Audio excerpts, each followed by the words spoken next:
नमस्कार भाइयों, मैं बिहारी बाबू चैनल से भानु प्रताप आप सभी का स्वागत है बिहारी बाबू चैनल में।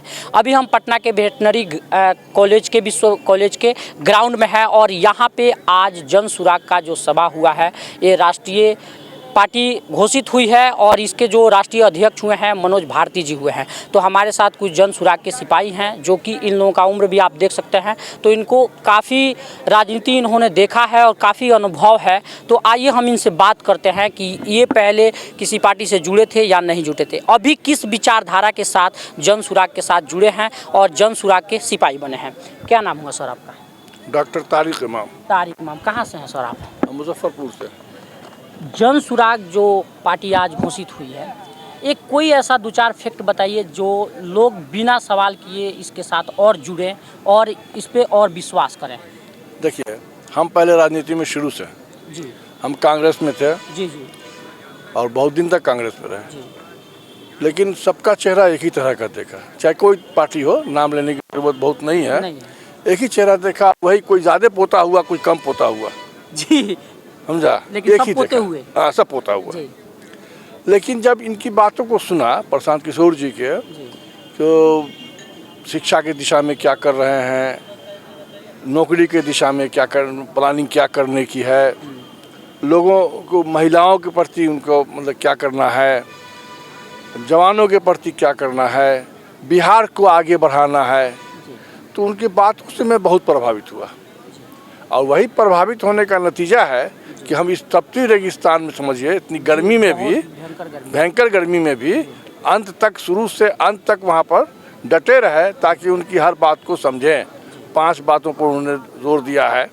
वो लगता है कि ये होगा, और अगर होगा तो हमारे बिहार का स्वरूप बदलेगा, निश्चित रूप से नया बिहार होगा। और बिहार अग्रणी स्टेट में, अग्रणी राज्यों में उसकी गिनती होगी विगत 5 साल के अंदर, मुझे लगता है। मैंने आप पूरे विश्वास के साथ कहते हैं कि अगली चुनाव में कुछ ना कुछ। मेरा जो अपना अनुभव है, आज तक लोगों नेताओं की बात सुनते आया हूँ, बड़े दूर से लेके बड़े हाई लेवल से लेके छोटे विधायक तक की बातों को जो सुना है हमने, और इनको जो सुना है, इनके बातों में सच्चाई लगती है। और मेरा अपना अनुभव कह रहा है कि ये गलत नहीं बोल रहे हैं। नहीं बोल रहे हैं। कह रहे हैं सर कि आज से आपने जितना उम्र है, आपने हमेशा देखा है कि बिहार में सिर्फ जात पात की राजनीति हुई है। हमेशा एक जात के जो लोग होते हैं, एक जात के जब चुनाव आता है तो एक तरफा हो जाते हैं। क्या लगता है कि जन सुराग इन जाति समीकरण राजनीति को तोड़ पाएगा? मैं डॉक्टर शकील मोइन जी चंपारण से हूँ। जी ऐसा है कि आपने देखा कि इन्होंने जो कहा कि हमारा जो संकल्प है और हमारा जो उद्देश्य है, वो अपने भाषण में आज उन्होंने बता दिया कि वो मानवता है, और मानवता के बेस्ड पर ही ये पार्टी स्थापित की गई है आज। तो जिस पार्टी के अंदर मानवीय संवेदनाओं को लेकर इतनी जागरूकता हो और जिसका जनक प्रणेता इतना सतर्क और सजग हो, निश्चित रूप से मानवता ही की तो आज की ज़रूरत है। जातीय द्वेष, भाषाई द्वेष, धार्मिक द्वेष, क्षेत्रीय द्वेष, इन सब द्वेषों से अलग जब आदमी उठ जाता है तब वो मानवता की तरफ बढ़ता है। तो ये बात बहुत अच्छी लगी हम तमाम लोगों को। हम लोग साहित्यकार हैं तो हम लोगों को ये बहुत अच्छी लगी। उन्होंने जो अपने 5 संकल्प बताए, जो अपना विज़न बताया, तो इन्होंने भी, अभी हमारे मित्र ने कहा ही, उस पर बात बहुत ज़्यादा करनी नहीं है, लेकिन वो सब में नयापन है और नयापन के साथ ज़मीनी हकीकत के साथ उसको लागू करने के तरीक़े को भी उन्होंने बताया है। और धन कहाँ से आएगा और काम कैसे होगा ये भी बताया। कहाँ से धन आएगा और कहाँ खर्च करेंगे तो ये उन्होंने बताया, और इसको बहुत ही ढंग से बताया जो सब लोगों को ये बात अच्छी भी लगी। और ये सच है कि लोग अभी जातीय गोलबंदी से बाहर नहीं हुए हैं। कोई बिजली के लिए, कोई किसी चीज़ के लिए, कोई राशन के लिए, कोई 5 किलो के लिए वोट करता रहा। एक चीज़ और जो बहुत अच्छी उन्होंने कही है कि आपने सबको सब कुछ वोट दिया, लेकिन कभी आपने अपने बच्चों और शिक्षा के लिए वोट नहीं किया। इस बार आप चाहे जिसको भी दीजिए, लेकिन बच्चों और शिक्षा के नाम पर दीजिए। तो ये बात तो तय है कि समाज का स्वरूप बिना शिक्षित हुए बदला नहीं जा सकता, और शिक्षा को इन्होंने आधार बनाया है, रोज़गार को इन्होंने आधार बनाया है, महिलाओं की उन्नति को आधार बनाया है, किसानों की जलवंत समस्याओं को और मनरेगा के हवाले से मज़दूरों का कैसा प्रयोग ये किसानों के साथ करेंगे, इसको भी इन्होंने परिभाषित किया है। निश्चित रूप से हम तमाम लोग बहुत ही संतुष्ट हैं आज की इस बेहतरीन और शानदार सभा में आने के लिए, और इस पार्टी के गठन के साथ हम तमाम लोग जन सुराज के पहले से मेंबर हैं और जन सुराज के साथ और मजबूती के साथ रहेंगे, और हमारा ये दल आने वाले कल में बिहार ही में नहीं पूरे हिंदुस्तान में सबसे चमकदार दल के रूप में चिन्हित और परिमार्जित किया जाएगा। जब जितना देर जो प्रशांत किशोर जी बोले हैं मंच पे, दो चीज़ वो और चाहे उनके और भी नेता बोले हैं, बड़े भाई छोटे भाई का सवाल हुआ है। इन बड़े भाई छोटो भाई में कौन थोड़ा देर के लिए रहने वाला है और कौन बिल्कुल विलय हो जाने वाला है? देखिए, जो चीज़ गुजर जाती है जी, जो चीज़ गुजर जाती है उस पर बहुत चर्चा नहीं करनी चाहिए, और हम ये नहीं जानते, लेकिन इतनी बात तो ज़रूर है कि हमारे जो नेता भी पहले थे, मैं भी जयप्रकाश नारायण जी लोकनायक के आंदोलन में रहा हूँ, 1977 वाले आंदोलन में मैं रहा हूँ, और मैं उस समय इंटर में पढ़ता था, छात्र संघर्ष समिति में भी था और बहुत ही एक्टिव था उस मामले में। हमने देखा है ये जिन नेताओं की बात हो रही है, ये लोग भी जन नेता थे।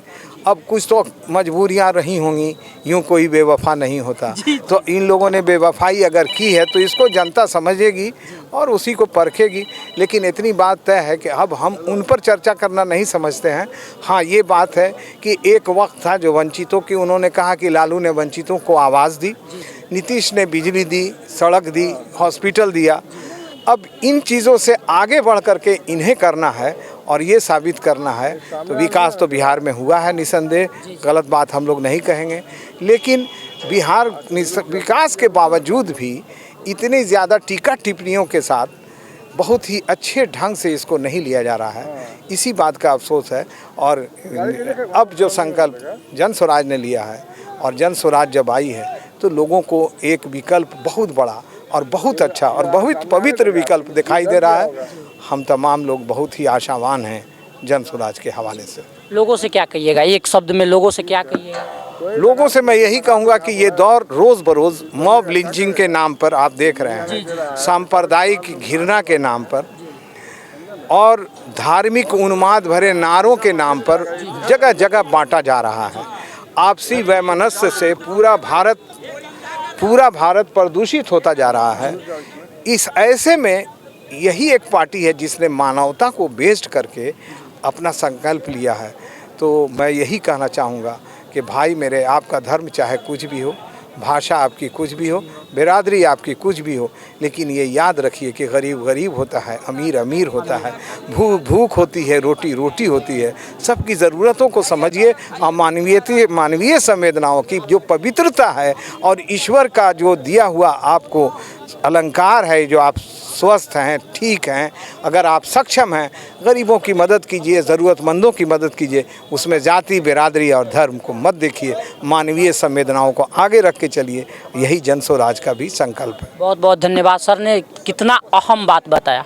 एक चीज़ आप कहीं भी किसी भी राजनीतिक पार्टी के मंच पर नहीं सुने होंगे कि जो विपक्षी नेता हैं उनकी बुराई नहीं होती है, लेकिन ये पहला ऐसा मंच है जो सही काम हुआ है उसको एकदम बताया गया है कि लालू यादव ने ये काम किया। उसके अलावा उन्होंने जो गलतियां की उसको भी बताया गया है। नीतीश कुमार ने भी जो काम किया, लेकिन उनके अलावा उन्होंने जो गलतियां की उसको बताया गया है। तो हमको लगता है, आपको क्या लगता है, हम जो अपना विचार रखते हैं, हम मीडिया वाले हैं, अपने जनसुरा के सिपाहियों से भी सुना कि इन लोगों का क्या है मानवता। इनको किसी राजनीतिक पार्टी को गाली नहीं देना है, उसकी शिकायत नहीं करनी है, अपना क्या काम है और बिहार में क्या बचा है और क्या करना चाहिए, ये ज़रूरत है। मिलते हैं अगले वीडियो में, ऐसे ही हमारे चैनल के साथ बने रहिए। मैं बिहारी बाबू चैनल से भानु प्रताप। जय हिंद, जय भारत।